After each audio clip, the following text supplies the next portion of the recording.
really loud. Have you ever noticed that? Like, don't film outside.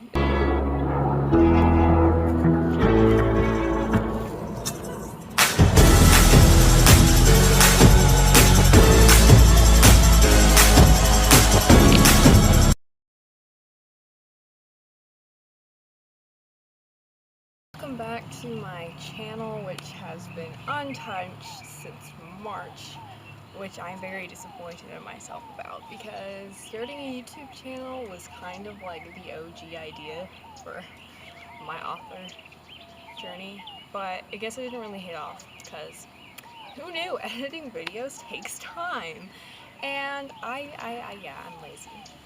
But today I'm kind of here with an update video, sort of. The primary source was to explain my book series, but I am going to give a couple updates in the beginning. So if you're only here to hear about the book series, you should probably skip this part because you might be bored. If you want to know what's going on with the YouTube channel, you should stick around. I'm also in the backyard, so like somebody walks through the alley, it'll just be really awkward. We'll just vibe with it. You know, I am 16 years old as of the moment, and I'm in high school, which means I have to do school, and during the school year, that's supposed to be my priority. Whether I prioritize it or not is a mystery to everyone.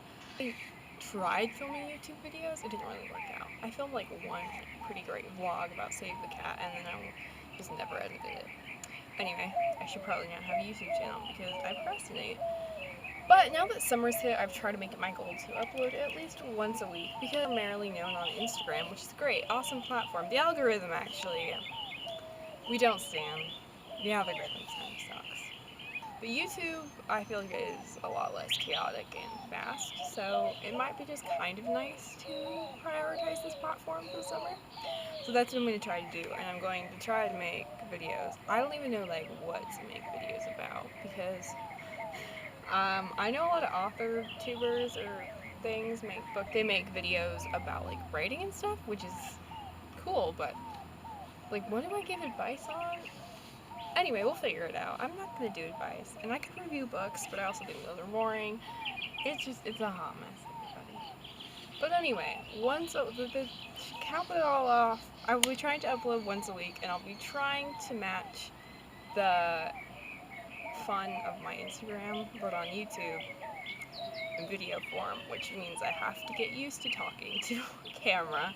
So, let's jump into the video.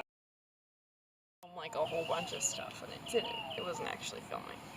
To the meat of the video, which is going to be me introducing my book series to you. I tried filming a video of this in like December. It didn't really work out because it basically just became me like explaining what the old version was like, and I don't know why that happened, but we're gonna try making it better. So I did do an introduction video, which is the first video on this channel, and I'm going to do a more formal introduction using one of my friend's author newbie tags. But I was gonna make that video first, but I don't have an electronic device to read the questions on, so that's coming, and I'll probably film it today because I'm kind of in the film mood. But right now, I'll just introduce myself very briefly. My pen name is Lauren D. Fulter, and I am a teen author. If that isn't obvious that I'm a teenager yet,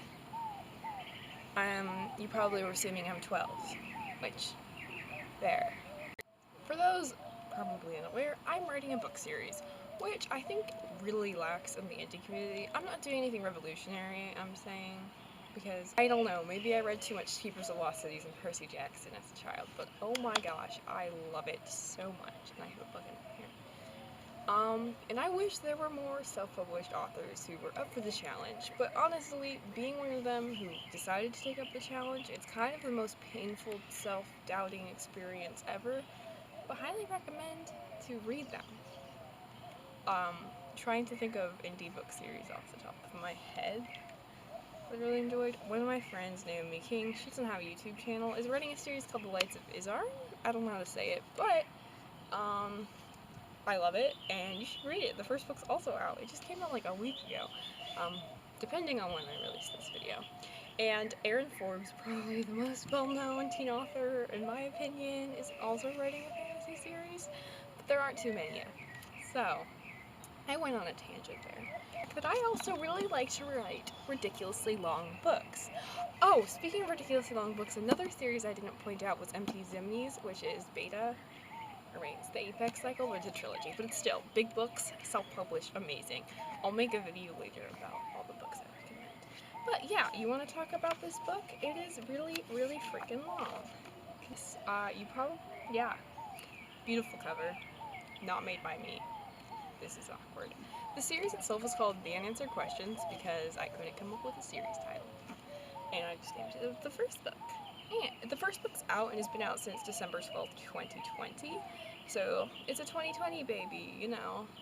I was one of the authors who had a release with 0 in-person events. I still can't do in-person events. The release was awesome, and the online community is seriously the best part of this. And yeah.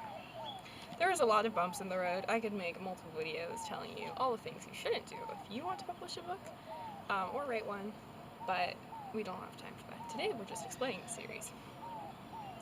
The series itself so far is 8 books, and everybody is already screaming, 8 books, Elia. 8 books. 8 books of this length, or longer? Probably longer. The second book's ridiculous. We don't even talk about the character's code. That is an airplane.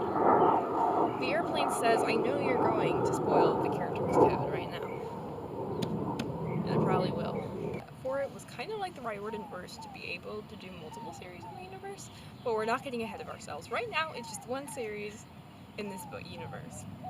The book series takes place 340 years in the future after a nuclear war, which basically reshapes the entire world. They're all under one government in 94 regions. It's not like the Hunger Games or Divergent where they're like factions and you're not allowed to leave, and this is a government. You're allowed to go wherever you like. There's just 94 regions all under one government at this point. And some of the regions are more created than others.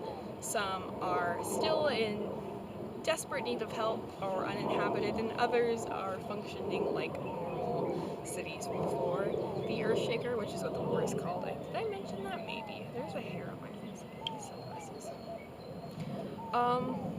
Basically, since they're all under one government, the idea is there will be less big wars to basically wipe out what remains of humanity.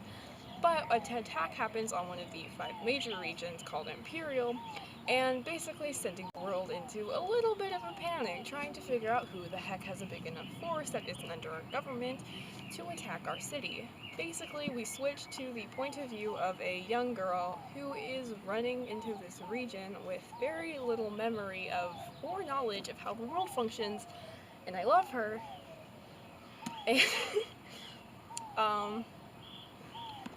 We eventually get to meet 5 other characters, and they all get accused by a sergeant of committing this crime, or so it seems.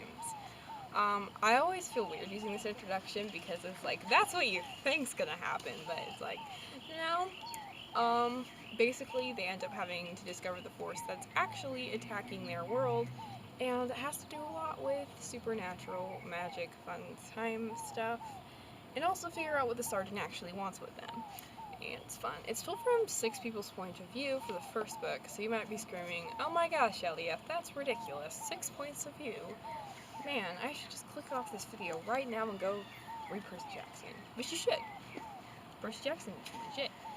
And that's why this book's this long. Series, ultimately, I don't know how to like explain the book series like overall without having to spoil something for the unanswered questions. But basically, the entire series is going to follow a growing cast of characters who have to have a. This is where I realized I kind of did like a trope I hate, but random things. Basically, this group of teenagers grows because they are the only ones. All of them are the only ones together to be able to stop what they think is a threat, and then there's another threat on top. Basically, it's very complicated. There are lots of villains. I was told by a middle schooler who read my book that there are too many villains. This is a problem. I should edit of the character's code. This is of the character code. Nah, it could be flawed. Of the character's code is book number 2. Did I not explain that yet? Because it's the unanswered questions of the character's code. Yes, I forgot what I was saying. Basically, I play with the found family trope because that's my favorite trope of all time. I'm sorry, but basically anything using the found family is my favorite trope. There's an airplane. I want to talk about my favorite trope, please. So basically, the entire series, it revolves on a growing cast to ultimately save the world from these. And there's did I mention an awakening? Basically, there's a supernatural force and a reawakening of magic or supernatural. I don't like calling it magic because I don't think I call it magic. Sci-fi with also swords and stuff. Magic swords. And there were dragons, but kind of took those out right now. Anyway, there's fantasy and sci-fi squished together, and it's a fun time. And there's also a bee right there. We're just gonna pretend the bee doesn't see me. Hey, gotta do a quick outro because my camera died and the editor is glitching. I hope you guys enjoyed this video and consider subscribing. You can buy my book online anywhere books are sold and then the link down below in the description. Thanks so much for watching, guys, and hopefully I'll see you next week. Bully me on Instagram if I don't.